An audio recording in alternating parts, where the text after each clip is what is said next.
Bonjour à toutes et à tous. Donc petite vidéo introductive donc sur la préparation du chapitre 4 pour pouvoir bien avancer sur le chapitre étant donné que mardi c'est férié. Voilà, c'est pas très compliqué. On va reprendre dans un premier temps ce que vous avez fait l'an dernier, donc avec une configuration. Donc en 4.1, donc vous pourrez surligner le retour sur l'an dernier, donc avec modéliser avec un tableau, donc un tableau à double entrée. Donc je considère comme configuration ici un centre de thalassothérapie Neptune qui propose trois formules. Donc la formule 1 avec la cure 1 détente et remise en forme, cure 2 minceur et cure 3 tonus et vitalité. Alors, première information chiffrée que l'on a, donc il y a 6000 clients qui ont fréquenté cet établissement durant l'année 2023. Donc si on regarde après notre tableau à double entrée que l'on a ici, donc on voit euh, que les 6000 clients, donc c'est le total du total. Donc on le place directement. Alors, parmi toutes ces informations, ce qui va nous permettre finalement de compléter notre tableau, on sait qu'il y a 2500 clients qui sont des hommes, 20% des hommes qui ont choisi la cure 2, etc., etc. Donc à chaque ligne, on va avoir une information chiffrée que l'on va devoir placer dans le tableau pour que ce soit beaucoup plus simple pour nous après pour faire nos calculs. Donc complétons le tableau suivant. Donc on va le compléter à l'aide de toutes les informations chiffrées dont on dispose. La première, c'est que 6000 clients fréquentaient l'établissement durant l'année 2023, donc on place notre 6000. 20% des hommes ont choisi la cure 2. Alors, ici, donc première information chiffrée, 2500 clients sont des hommes. Deuxième information chiffrée, 20% des hommes ont choisi la cure 2. Or, on rappelle sur les informations chiffrées, 20% d'une quantité, ça revient à multiplier par 20 sur 100, cette même quantité. On pourrait faire un produit en croix, mais là on va beaucoup plus vite puisque vous êtes en première. Donc 20% de 2500, puisque c'est 20% des hommes et pas 20% de la totalité. Donc on calcule 20% de 2500, c'est pas très compliqué, hein, ça revient à faire finalement 20 fois 25, c'est-à-dire 500. Donc il y a 500 hommes qui ont choisi la cure 2. Troisième information chiffrée, 1200 ont choisi la cure 1, ça pose pas de problème. 3 clients sur 10 ont choisi la cure 3. Donc ici, deux possibilités encore une fois, soit vous faites en produit en croix, ou alors encore une fois, on va calculer donc un pourcentage. Donc ici, 3 clients sur 10, on a choisi la cure 3, donc c'est 3 dixièmes de 6000, puisqu'au total, on a 6000 clients. Donc 6000 divisé par 10, ça fait 600, et on multiplie par 3. Donc ça veut dire que 1800 clients ont choisi la cure 3. Et enfin, 36% des clients ont choisi la cure 2. Donc on calcule 36% de 6000. Hein, donc là aussi, ça simplifie très très bien, puisque 100 et 6000, ça simplifie bien. Ça fait 60, donc 36 fois 60, donc 2160. On peut en déduire alors notre tableau, c'est-à-dire notre tableau avec toutes les informations chiffrées dont on dispose. Donc la première information chiffrée, c'était les 6000. On sait aussi qu'il y a 2500 hommes. On peut le placer dans le total du total pour les hommes. Ce qui nous permet d'en déduire le nombre de femmes en faisant juste une petite soustraction. 6000 moins 2500, donc 3500. Troisième plutôt information chiffrée dont on dispose, il y a 500 hommes qui ont choisi la cure 2. Donc ici, en cure 2 et en homme, donc on va placer notre 500. On continue. 1200 hommes ont choisi la cure 1, on va placer notre 1200. Ce qui nous permet après d'en déduire le nombre d'hommes qu'on fait la cure 3, puisqu'au total, en hommes, on a 2500. Si on retranche 500, ça fait 2000. Si on retranche encore 1200, donc ça fait 800. Donc il y a 800 hommes qui ont choisi la cure 3. Enfin, plutôt, 3 clients sur 10 ont choisi la cure 3, donc les 1800. Donc au total, en cure 3, donc on va mettre notre 1800. On en déduit au final le nombre de femmes qui ont choisi la cure 3. Donc il suffit de faire 1800 moins les hommes qui ont fait la cure 3, donc 1000. Et on a un dernier renseignement qui va nous permettre de compléter notre tableau. Donc 36% des clients ont choisi la cure 2. Donc on en a 2160. Ce qu'on place dans notre tableau. Ici, hop, voilà. On va placer ici. On peut en déduire alors maintenant le nombre de femmes qui ont choisi la cure 2. Donc il suffit de faire une petite soustraction. Voilà, on obtient 1660. Et enfin, on complète le tableau. Donc ici, pour obtenir 3500, donc on soustrait 1000, on soustrait 1660, donc il y a 840 femmes qui ont fait la cure 1. Et enfin, on additionne 840 et 1200, ce qui nous donne 2040. Et pensez à vérifier qu'au total du total, si vous additionnez toutes les valeurs, on obtient bien 6000, ce qui est le cas ici. Voilà. Donc à partir du moment où le tableau il est complet, après vous allez voir, les exercices sont vraiment pas très compliqués. Il faut juste après faire attention entre les lignes et les colonnes. Alors, note 1.4 que vous avez vu l'année dernière. Une expérience est dite aléatoire, donc vous penserez à surligner, lorsque son résultat, ce qu'on appelle aussi une issue, ne peut être prévu. C'est-à-dire, si je prends encore une fois un exemple un simple, si je prends un dé qui est parfaitement équilibré, dont les faces sont numérotées de 1 à 6, je ne peux pas prévoir à l'avance le résultat que je vais obtenir. Et lorsque renouvelé dans les mêmes conditions, elle ne donne pas le même résultat. Logiquement, si vous jetez votre dé qui est parfaitement équilibré, dont les faces sont numérotées de 1 à 6, ce sera extrêmement rare si vous faites 100 lancers d'avoir 100 fois la face 6, et c'est même impossible. Deuxième note, l'ensemble, ce qu'on appelle en mathématiques l'univers, donc l'ensemble des résultats ou des issues possibles est noté oméga.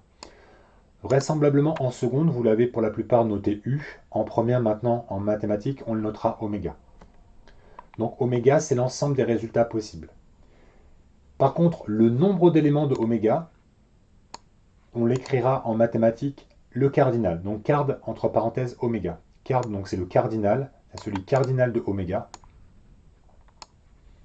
ce qui correspondra au nombre d'éléments de mon univers. Si je prends notre exemple, là, il y a 6000 personnes qui ont fréquenté la thalassothérapie, donc le cardinal d'oméga, dans ce cas-là, il vaut 6000. On admettra que toutes les issues ont la même probabilité, ce qu'on appelle l'équiprobabilité, c'est-à-dire que si on prend un individu parmi les 6000 personnes, on suppose que tout le monde a la même probabilité d'être tiré au sort, ce qu'on appellera l'équiprobabilité. Chaque issue a donc pour probabilité 1 sur cardinal d'oméga, c'est-à-dire 1 sur 6000. Si vous avez 6000 personnes, si j'en choisis une, chaque individu a comme probabilité une chance sur 6000 d'être tiré au sort. Passons maintenant au calcul de probabilité, donc relatif surtout à ce que vous avez fait l'an dernier. Donc on prélève une fiche au hasard parmi les 6000 fiches des clients ayant fréquenté l'établissement. Et on considère que chaque fiche a la même probabilité d'être choisie, donc ce qu'on appelle l'équiprobabilité. Calculons la probabilité de chacun des événements suivants. Donc là, vous pourrez scinder en deux, donc ici votre page. Là. Donc on va commencer par A.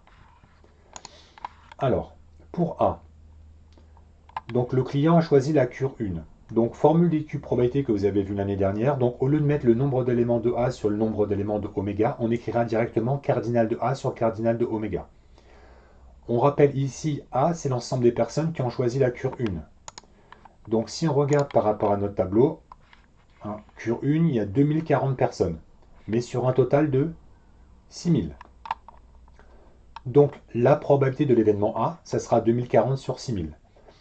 Quand la probabilité tombera bien, juste, là de temps en temps vous aurez droit forcément à la calculatrice parce que sinon ça sera trop compliqué pour faire les calculs, vous avez le droit de donner le résultat sous forme décimale, c'est-à-dire là ça nous donne 0,34.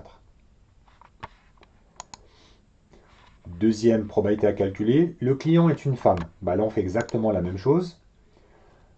P de F c'est cardinal de F sur cardinal d'oméga, c'est-à-dire le nombre de femmes sur le nombre total d'individus. Si on reprend par rapport à ce qu'on a fait précédemment, il y a 3500 femmes sur un total de 6000. Donc P de F c'est 3500 sur... Donc là c'est une faute de frappe de ma part, donc vous rectifierez ici. Donc ici, donc c'est pas 3500 sur... Donc c'est 3500 sur 6000. Et parce qu'il n'y a pas 3600 personnes, il y en a 6000 au total. Et donc, dans ce cas-là, Là, vous ferez attention aussi par rapport à ça. Faites hyper attention. Si vous prenez la calculatrice, si vous tapez 3500 sur 6000, en fait, le résultat ne tombe pas juste. Donc, par contre, vous devez absolument donner les valeurs sous forme de fractions irréductibles. Donc, je répète, ici, c'est pas 3500, c'est 6000. Et si vous prenez la calculatrice, ça ne donne pas un résultat qui tombe juste. Donc, vous donnez la valeur sous forme de fraction irréductible. 7 sur 12.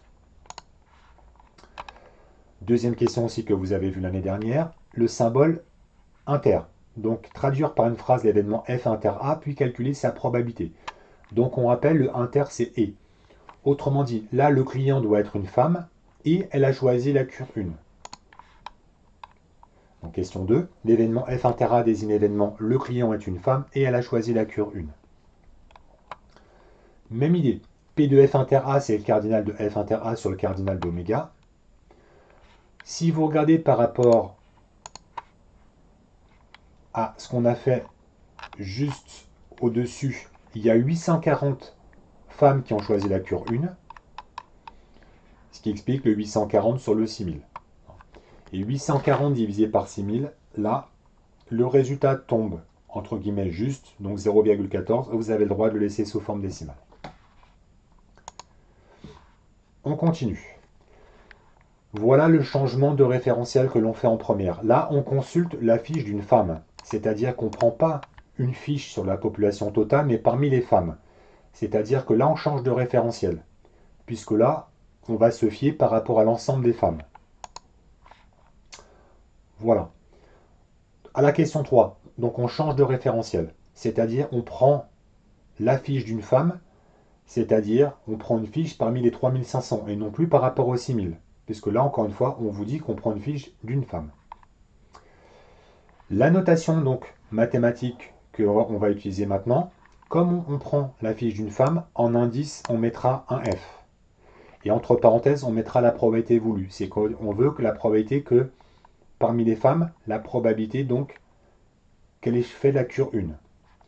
Si on regarde encore une fois votre tableau,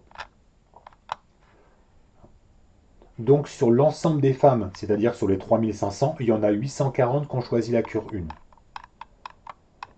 Okay. Donc 840 sur 3500 comme probabilité.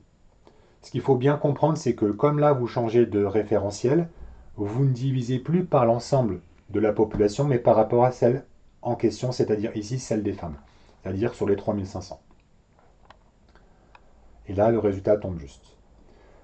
À la question 4, on vous demande, on consulte maintenant la fiche d'un client ayant choisi la cure 1. C'est-à-dire, maintenant, on va choisir la fiche d'un client qui a choisi la cure 1. C'est-à-dire, si on regarde encore une fois l'ensemble des individus qui ont choisi la cure 1, il y en a 2040. Et sur les 2040, j'aimerais bien savoir la probabilité que ce soit une femme. Donc, ça sera la fraction entre 840 et 2040. Donc, sur les 2040 personnes qui ont choisi la cure 1, je veux qu'elles connaissent la probabilité que ce soit une femme. Donc ici, voilà. Sur les 2040 personnes qui ont choisi la cure 1, parmi les 2040 personnes, il y en a 840 qui sont des femmes. Là, c'est exactement la même chose que précédemment, que tout à l'heure. Il me semble pas, je vérifie en même temps, oui. La fraction ne tombe pas juste si vous prenez la calculatrice. Par contre, vous devez absolument donner les valeurs exactes. Donc si le résultat, vous avez une infinité de chiffres après la virgule, vous devez donner à chaque fois la valeur exacte. Donc ici, la valeur exacte, ce sera 7 sur 17. Voilà. Pas de nouveauté majeure par rapport à l'année dernière, si ce n'est le changement de référentiel. Certains, vous avez dû le faire l'an dernier. De toute façon, on n'a pas le choix, il faut le faire. Donc à partir du moment où vous changez de référentiel, vous ne divisez plus par l'ensemble des issues possibles, c'est-à-dire par rapport au cardinal d'oméga, mais par rapport à l'ensemble des éléments de l'événement que vous aurez considéré. Voilà. On en reparlera vendredi. On fera un point rapidement si c'est pas clair et je répondrai à l'ensemble de vos questions, du moins si vous en avez. Allez, bon week-end. Je pose ça sur mon site perso pour que vous puissiez compléter ça et pour qu'on en discute vendredi. Bon week-end à toutes et à tous.